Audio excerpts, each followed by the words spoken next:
Hi friends, online engineering പ്രവേശന പരീക്ഷ CDETനെ ഏൽപ്പിക്കാൻ സർക്കാർ.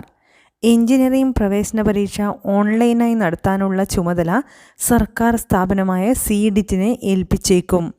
കമ്പ്യൂട്ടർ അധിഷ്ഠിത ഓൺലൈൻ CBT പരീക്ഷ നടത്താൻ ടെൻഡർ ക്ഷണിച്ച് ടാറ്റ കൺസൾട്ടൻസി സർവീസിനെ TCSനെ തിരഞ്ഞെടുത്തെങ്കിലും സംസ്ഥാനത്ത് ആദ്യമായി നടത്തുന്ന പരീക്ഷാ പരിഷ്കാരം സ്വകാര്യ ഏജൻസിയെ ഏൽപ്പിക്കേണ്ട എന്ന നിലപാടിലാണ് സർക്കാർ. ഈ സാഹചര്യത്തിൽ CDETനെ ചുമതലപ്പെടുത്താൻ ആലോചന തുടങ്ങിയതായി അധികൃതർ പറഞ്ഞു. ഓൺലൈൻ പരീക്ഷ നടത്താൻ കമ്പ്യൂട്ടർ ഉൾപ്പെടെയുള്ള അടിസ്ഥാന സൗകര്യങ്ങൾ ലഭ്യമാക്കാൻ പൊതുവിദ്യാഭ്യാസ വകുപ്പിനു കീഴിലെ കൈറ്റ് ഉൾപ്പെടെയുള്ള ഏജൻസികളെ സഹകരിപ്പിക്കും. കമ്പ്യൂട്ടർ സൗകര്യമുള്ള വിദ്യാഭ്യാസ സ്ഥാപനങ്ങളുടെ വിശദാംശങ്ങൾ സമർപ്പിക്കാൻ പ്രവേശന പരീക്ഷാ കമ്മീഷണറേറ്റ് കത്തയച്ചിരുന്നു. ശനിയാഴ്ചയോടെ വിവരങ്ങൾ ലഭിക്കുമെന്നാണ് പ്രതീക്ഷ. ഒരു ചോദ്യപേപ്പർ ഉപയോഗിച്ച് ഒറ്റ ദിവസം കൊണ്ട് നടത്തുന്നതാണ് നിലവിലെ CBT പരീക്ഷ.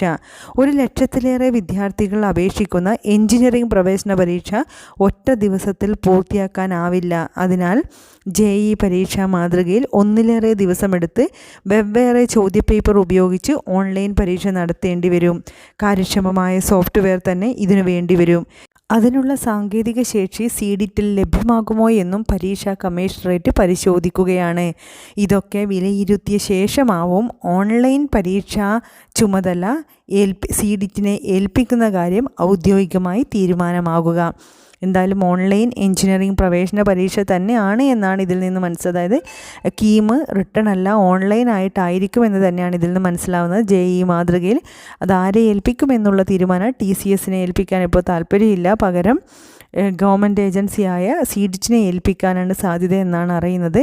എന്തായാലും റിസൾട്ടൊക്കെ വരുന്നത് കീമിൽ നിന്നും വ്യത്യാസപ്പെട്ട്, അതായത് മുൻകാലങ്ങളിൽ നിന്ന് വ്യത്യാസപ്പെട്ട് നേരത്തെ റാങ്ക് ലിസ്റ്റൊക്കെ പബ്ലിഷ് ചെയ്യാൻ ഇതുകൊണ്ട് സഹായകമാകും എന്ന് തന്നെയാണ് മനസ്സിലാവുന്നത്.